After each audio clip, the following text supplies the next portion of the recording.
Hello, I want to start by saying thank you for being here and listening to my birth story. If you're pregnant right now or you're doing my Pregnant and Empowered yoga course, then a big congratulations to you on your pregnancy. I'm so excited to share my labor experience with you here. So I'll begin the story at the morning of my actual due date, which was the 16th of November 2019, which was a Saturday. I woke up at about 6 a.m. and when I went to the bathroom, I felt what felt like period cramps, which I remember thinking was a little different to a Braxton Hicks contraction. I then went to do my morning yoga practice, which involved a gentle 15-minute flow and a Kundalini meditation for banishing fear of labor, which is one of the meditations included in my prenatal yoga course. I then drew a card from my deck to inspire my day from Gabby Bernstein's deck Super Attractor. The card that I pulled that morning was I slow down and listen to the guidance that's available to me. And when I pulled this card, something definitely tweaked inside me. So I went and placed it on my coffee table, which I often do as a way to remind myself of the morning's practice's intuitive download. By about 9 a.m., when I was still feeling these period-like cramps, about every 20 or 30 minutes, I realized that I may actually be in early labor. My partner, Nick, excitedly went to the shops to get some supplies, some snacks, etc. for the day ahead. And while he was gone, I set up our living room with a couple of diffusers. I pulled the blinds down to make it nice and dark and private. I got my stability ball out, my bolster and yoga mat, and I put on my birth playlist. I was feeling this sudden urge just to really get set up with all of my creature comforts and all the things that I'd thought about in my birth plan so that I could just really settle in for the day. And when Nick got back from the shop, we just chilled for a bit and started watching Netflix. The period cramps continued at about the same intensity and frequency, which was pretty mild still. I remember texting my sister, Nat, and my best friend, Lee, and they both told me I should go and try and have a nap if I can, just in case. So around midday, I went and had a nap. After my nap, I got up and did a few hip rolls on the ball and got down on my mat and did some cat-cows, some pelvic circles and down dogs. And then I just chilled again for a few more hours watching Netflix and listening to music. By about 4 o'clock in the afternoon, I noticed that the period cramps increased slightly in intensity, and they were coming a little more frequently, around every 15 or 20 minutes. Nick and I decided to take our dog Bonnie for a walk to see if I could get things moving a little more. So we went for about a 20-minute walk, and I remember getting 2 of these mild contractions during the walk, a little more than period cramps. When we came back home, we decided it's probably time now to call our midwife and let her know where I was at. When I spoke to her, she said, just take a couple of Panadol, have an early dinner and go to bed and try to get some rest because it could be a long night and day ahead. So we pretty much just did that. We ended up watching another movie in bed. And at this point, I doubted whether I'd really actually sleep because although the contractions weren't very strong, they were strong enough to wake me up if I did manage to fall asleep. So I guess I kind of just dozed for a couple of hours at this point. And then around 1 a.m., the contractions were starting to get more intense. The intensity was at a level that I was now needing to vocalize with a sort of moaning sound or a groan, was starting to like erupt from inside of me. And the frequency was now increasing also, but it still wasn't super consistent. At one point, my dog Bonnie must have heard my moans and came and lay on my belly for moral support, which was super sweet. She's such a sweetheart. I think that she was probably a bit concerned, but after a couple of contractions, she ended up leaving the room. I think she was just a bit freaked out. By 3 a.m., the contractions were now at 2 every 10 minutes consistently for over an hour, which was what we were told by our midwife was the flag to call her again and to probably come in. So we called her.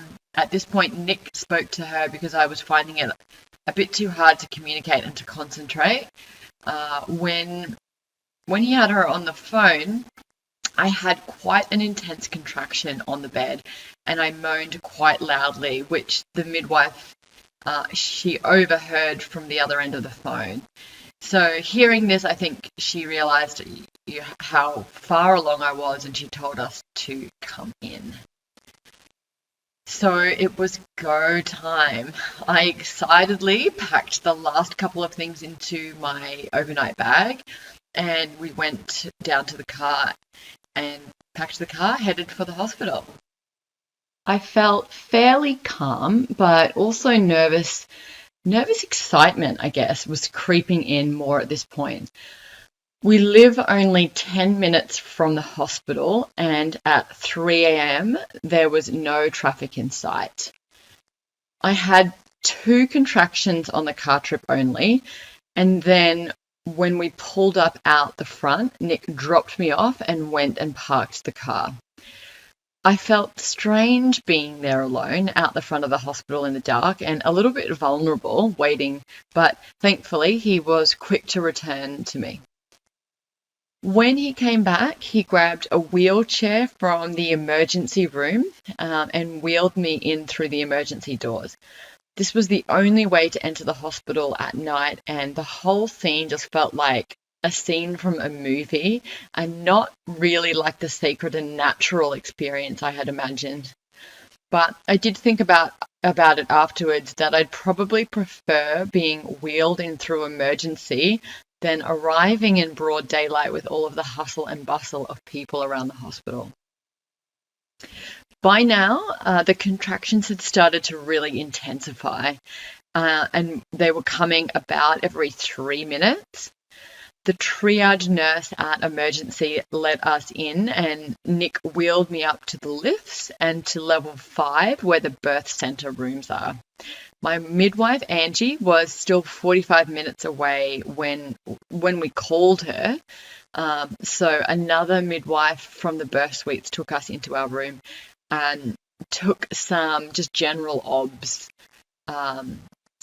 heart rate, oxygen level, and things like that. Nick went again to move the car from out the front where it was illegally parked and find a more secure park, as it was likely going to be there for some time. I just lay down on the bed to rest, and the midwife took all my vitals. I quickly felt at this point a wave of nausea coming on, and the midwife couldn't find any vomit bags in the room. So quickly she brought me a bin bag to throw up in. I thought this was a little strange afterwards, as I thought this would be pretty common, but I didn't question it at the time. When I threw up, I felt fluid releasing from down below. And when I remember this, I was wondering if it was my waters breaking, or had the intra-abdominal force of throwing up made me incontinent. And I still don't actually know which it was. The contractions were now getting so intense, I was starting to feel really exhausted. And then laying on the bed was about all I felt like I could manage. Angie finally arrived about 15 minutes later and greeted us. She finished setting up the room, set the diffuser with clary sage, and then came to examine me on the bed to see how dilated I was. To my disappointment, I was only 2 centimeters dilated. But seeing my level of distress and the intensity of the contractions that I was experiencing, she offered me the gas to see if I could relax a bit more and give me a bit of rest, as I likely had a lot of labouring to go. I didn't hesitate to accept the gas. This was in my birth plan, so it wasn't an issue for me, although I did sense Angie seemed quite hesitant to offer, so maybe she forgot this. She then left us alone for about an hour to rest on the bed, use the gas, and just sort of settle in. And it definitely helped me to relax and took the edge off the intensity of my contractions. After a couple of doses, I think the gas did start to trigger another wave of nausea, and I threw up again. After about another hour, I started to feel really tired and a little bit spacey from just laying down and using the gas. So my student midwife, Kessie, she'd recently come back into the room and at this time asked me if I wanted to move off the bed and try some other positions. I asked if I could get into the bath, but they said that I wasn't dilated enough yet and that I needed to be at least 5 centimeters before getting into the bath. I was pretty reluctant to move at this point as I felt such low energy, but with a bit of encouragement from Kessie and Nick, I got up and moved onto the floor with the mat and the ball. I moved into a kneeling position with my upper body over the ball, and I laboured there for another 5 or 6 contractions, I'd say. It was at this point when I hit my first real crisis of confidence. The thought had come up at first when I was on the bed, but I held it back. Then. It was that thought like, holy crap, I cannot actually do this. It's just too hard. It's too much. I started by asking in between contractions, what else can I have? I need some pain relief. Kessie then brought the gas over to where we were on the floor and offered it to me. I had some more, but by now it just wasn't enough. I was up against my edge and I just wanted to tap out. So at the next interval, I asked again, what can I have? I need something, please. I knew then that their silence was part of the process of trying to encourage me to keep going. But I also knew that my confidence had really plummeted and I strongly doubted my ability to keep going without pain relief. So at the next interval, I screamed, I want an epidural, please. It was now finally that they engaged with me, coaching me to try some other positions first, and then suggested that we move into the shower as a way to try and get some more pain relief from the water. I remember Nick saying, come on, baby, this is what you wanted, remember? You can do this. And just that encouragement just allowed me to, I think, get myself off the floor and into the shower. So I reluctantly got up with Nick and Kessie under each arm and I moved into the shower. Angie sprayed warm water onto my belly. The contractions came and I just clung onto Nick, barely able to stand at this point. My legs were just shaking. They brought in like a high chair, like a shower aid type of thing that I perched onto in the shower. After a few contractions, Angie decided to re-examine me to see where my cervix was at. And it was now at least 5 centimeters. So finally I could move into the bath. I was so relieved just to be able to move on at this point. It took all 3 of them to help me into the bath. I felt just so weak and shaky. I knelt on the floor of the bath and held onto the side with my arms in a forward-leaning position, similar to how I was on the floor. I remember a distinct change in the tone or frequency I was vocalizing in to this real low, deep, guttural pitch. I remember feeling really shocked and surprised by the sound that was coming out of me. I didn't even know this was a sound I was capable of making. It was very primordial sounding. I had this real sense at this point that my body was starting to take over and I was just along for the ride. I no longer had control over what was going on. Being in the water definitely felt more supported. It helped me to take some of my weight so my legs didn't have to hold me. But again, I reached that crisis of confidence and pleaded for an epidural. Angie re-examined me at this point and told me I was at 8 centimeters and this baby was coming. She said at this stage, which I already knew, but that an epidural would just take too long. She said that my baby would be here really soon, but the epidural would slow things down and I'd be laboring for much, much longer. So while I knew this, it did almost feel like I was hearing it for the first time. I really hung on to every word, just desperate for it to be over already. Before I could really process anything, the next contraction was underway. And there was just that feeling of, oh, okay, here we go again. Just a sense of, okay, this is happening, so you may as well go with it and not fight it. I was at this point starting to surrender, but not in a giving up sense, more of a sense of giving in, a letting go of all the mental resistance I was going through. Angie now had a mirror in the water so she could see what was happening.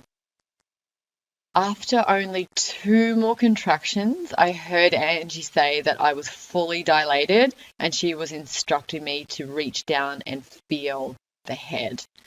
As I reached down hesitantly and felt a squishy surface, which she confirmed was the head, I felt this new wave of energy come upon me. This was it. I was ready to push. I remember Angie saying, okay, you're just going to breathe this baby out now. And as the next contraction came, I remember I was trying to figure out mentally, intellectually, how exactly do I breathe this baby out? How do I breathe it out? And I was trying to think my way through it for a moment, but as the next contraction wave rose up again, I just surrendered. I not physically surrendered. I was efforting massively, but mentally I let go and I just let my body take over. The sensation was like I was pushing out my breath, like the air had become stuck and I needed to use all of my physical strength and mental strength to push the air out. Before I knew it, the next wave was peaking, and honestly, words can't describe the sensation, but my best attempt would be like my body was a jackhammer set on an automatic function, and an energy from deep within the core of my being was just vibrating my whole body until eventually the vibration caused a sound to be projected outwards, a low-pitched guttural but very, very loud and primordial sound. As the vibration waned and the sound gradually faded, I was able to reach down now and feel my baby's head. Like out, fully out.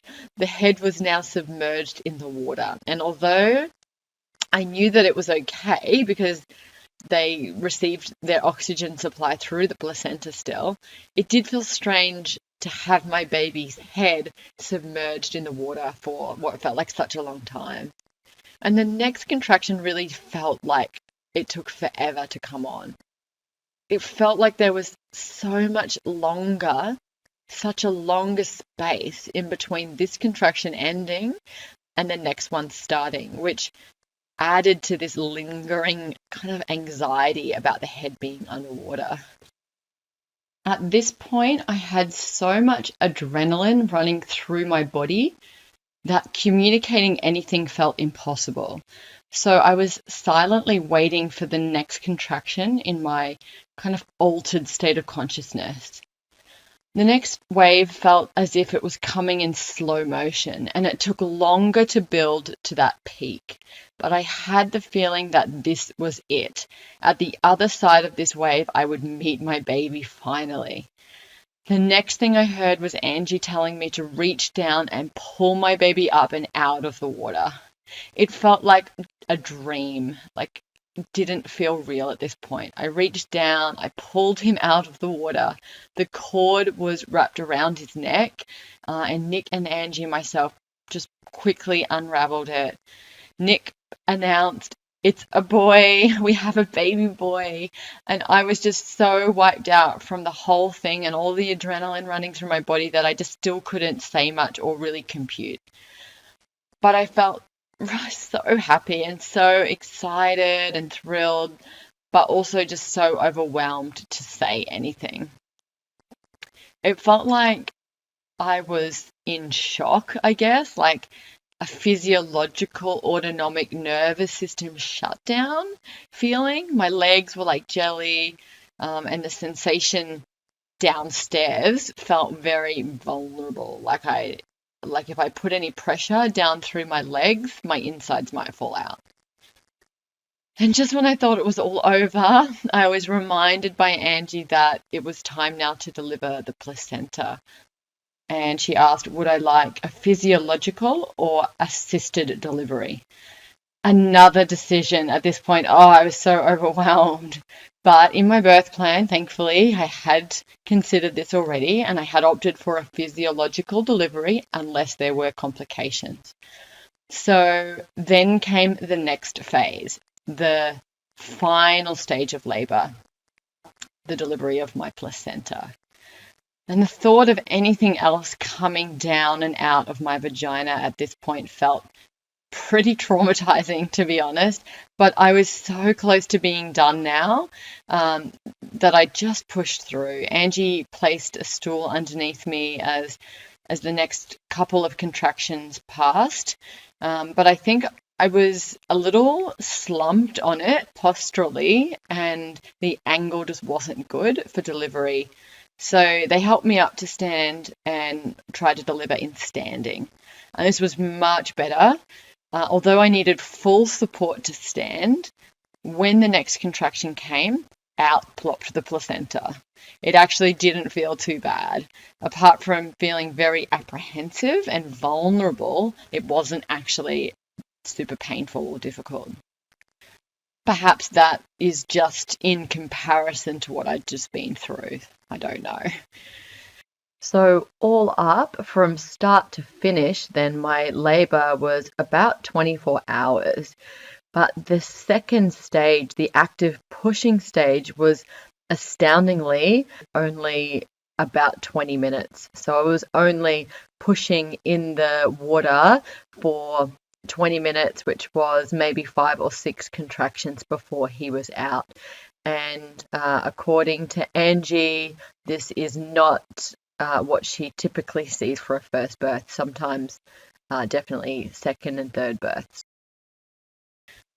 I asked at this point if I could lie down on the bed, and Nick and Kessie helped me to lie down. Angie then examined me to see if there was any tearing, and thankfully there wasn't, only some superficial grazing, which felt kind of like a razor blade, shaving sting, every time I went to the toilet, especially for number one for the next few days. Angie helped Jack to find my boob and get a good latch on my breast, which he seemed to be all over, like he's been doing it before for a long time. It was just all so strange, but so incredibly beautiful. Angie and Kessie then dealt with the placenta on the floor and proceeded to clean up the room, which at this stage just looked like a kill room from an episode of Dexter.